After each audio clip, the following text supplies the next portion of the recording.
Welcome back. Well, let's start talking about one of the key problems for obesity in India, which is basically our diet. Dr. Deshpande, the crux of our problem is probably our diet. Statistics show that 51% of students eat junk food, 38% of adult Indians eat poorly.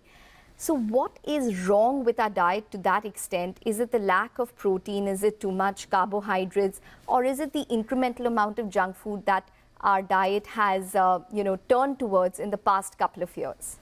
Right. So yes, you're very right. The problem is calorie excess because of abundance of food. The other problem is carbohydrate excess. And the third is protein deficiency. So all these three put together are a recipe for disaster because you are increasing your calories, which is going to make you fat and obese. And you are increasing your carbohydrate intake with all the junk food that is there. And you're also increasing your fat content. And all of this is ultimately going to lead to a lot of insulin resistance, fatty liver, and this is inviting all the metabolic diseases that are associated with obesity. So junk food is very high on processing, and processing is really bad because it can cause a lot of what we call oxidative damage. What is a good source of vegetarian protein according to you, Dr. Deshpande, and how much protein should one consume? Yeah, so typically, if you're really very active, the formula is that you should get 1 gram per kg of your body weight. But if you're not very physically active, if you're much older, you can go to 0.8 grams per kg body weight. If you talk about vegetarian sources, there is no complete protein. So you will have to eat multiple sources of protein because all the amino acids are not contained in any single food.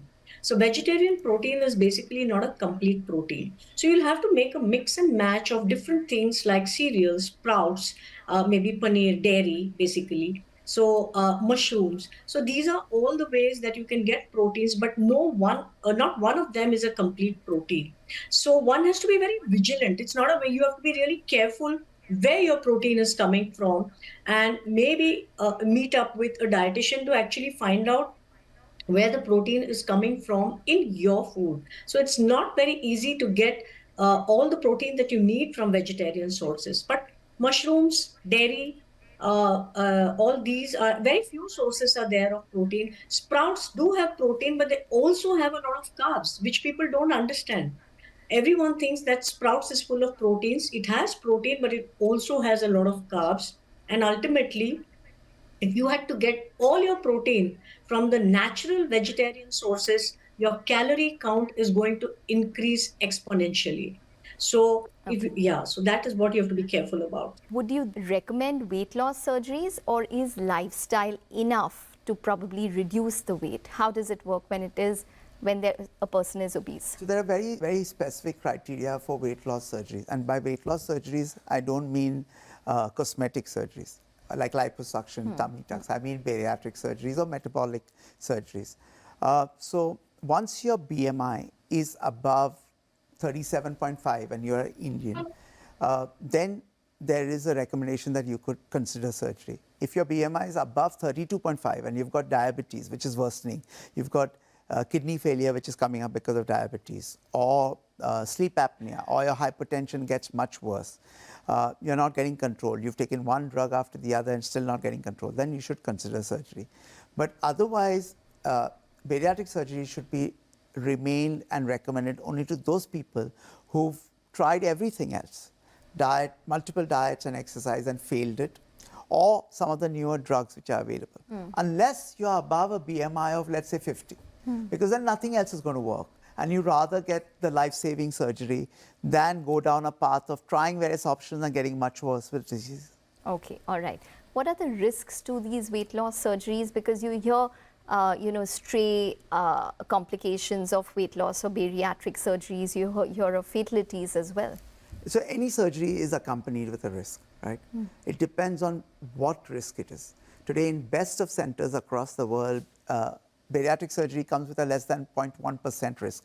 That is associated with childbirth, that is associated with hernia, hysterectomies, gallbladders. And remember, this is a risk population group of people with hypertension, sleep apnea, diabetes. You throw everything into one box And the only Ramban Shastra, as I call it, to treat all these diseases probably is bariatric surgery. It's probably bariatric.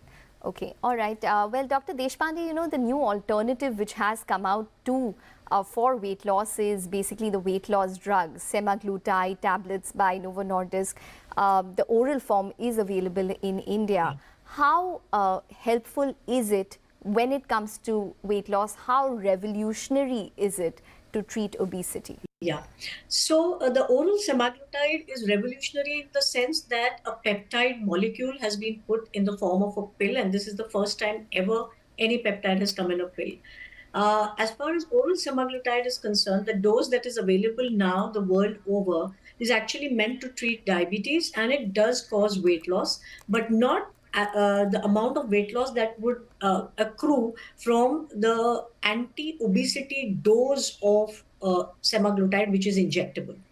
So Wegovy is the drug that is actually licensed for use even in India, but not available for obesity.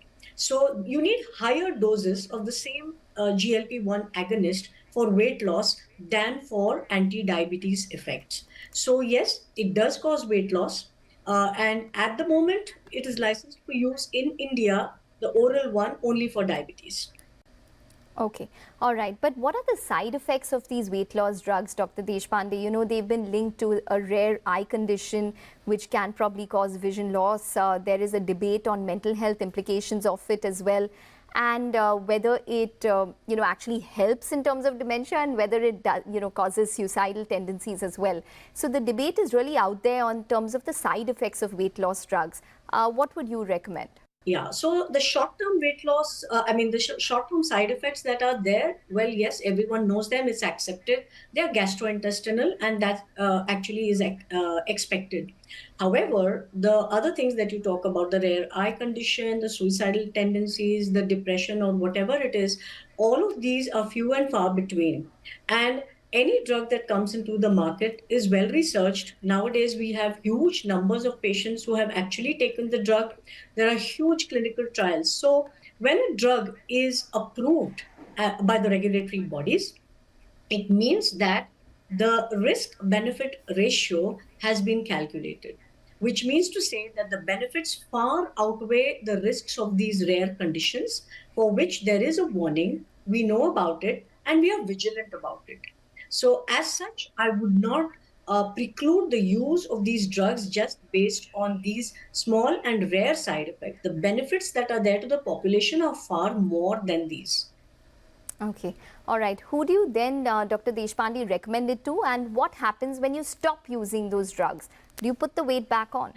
Yes. So, to answer your second question first, whenever you stop taking any drug, whether it's diabetes, blood pressure, or it is weight loss, if you stop taking the drug, it's not going to act, and that's very, very obvious.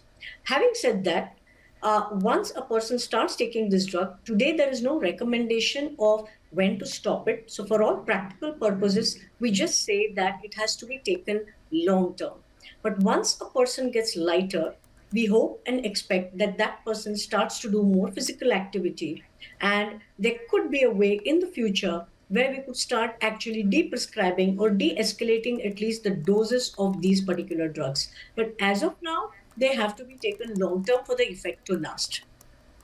Okay, all right. And lastly, Dr. Mufi, you know, weight loss drugs, do you think that it'll replace the weight loss surgery market? You know, a lot of people tell me, have your surgery numbers gone down? Actually, frankly speaking, they've actually gone up, contrary, if at all, or maintained the same level rather than going down. Because what the drugs have done has got obesity onto the talking platforms. Today, sitting in the newsroom, we are talking about obesity. It's brought obesity out as a disease, which was hitherto hidden, and people spoke only quietly in social circles and sniggered at someone who was obese. But today, people are realizing anybody who loses even 10% of their total body weight, or 15%, these drugs promise between 15 to 20% of total body weight loss, knows the benefits that they get. Let's say whatever happens, let's say a side effect, or they can't afford the drug, or they stop it for some reason, and that weight rebounds, they realize the importance of weight loss and what they could do when they had lost all that weight. And that's brought people with obesity out onto the platform and saying, now we want to look for an option. We no longer want to run away from this question. So I think it's done a good thing for us. Okay, all right, Dr. Mufi as well as Dr. Deshpande. It's been a conversation which I think needs many questions more, but we've completely run out of time. Thank you very much for joining in and speaking to us on the Medicine Box. Thanks very much. Thank you so much.